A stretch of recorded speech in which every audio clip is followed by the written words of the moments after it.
See, if you find the right person and അവരായിട്ട് നിങ്ങൾക്കൊരു mutual respect ഉണ്ടെങ്കിൽ രണ്ട് സൈഡിലും ഉണ്ടാവും കേട്ടോ. അവിടെ നിന്ന് മാത്രം റെസ്പെക്ട് വേണമെന്ന് നോക്കാൻ പാടില്ല. നമ്മളും അങ്ങോട്ട് റെസ്പെക്ട്, രണ്ടുപേർക്ക് ഒരു പാലം എങ്ങനെയാണ് അഡ്ജസ്റ്റ്മെന്റ്, അങ്ങോട്ടും അഡ്ജസ്റ്റ്മെന്റ്, ഇവിടെ അഡ്ജസ്റ്റ്മെന്റ്. പിന്നെ പെർഫെക്റ്റ് ആയിട്ടൊരു ലൈഫ് പാർട്ട്ണർ ഈ ലോകത്ത് ഇല്ല.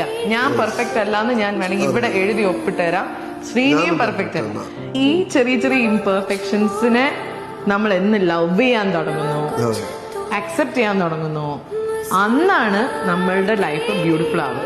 ഇയാളൊന്ന് മാറിയാലേ എനിക്ക് ഇയാളെ ലവ് ചെയ്യാൻ പറ്റൂ, അല്ലെങ്കിൽ ഇയാളുടെ ഈ ഒരു സ്വഭാവം എനിക്ക് ഇഷ്ടമല്ല, അത് മാറ്റുന്നവരെ എനിക്ക് ഇയാളെ ലവ് ചെയ്യാൻ പറ്റില്ല എന്ന് വിചാരിച്ചാ പിന്നെ അത് മാറ്റുമ്പോൾ അടുത്ത ഒരു കാരണം നമ്മൾ കണ്ടുപിടിക്കും.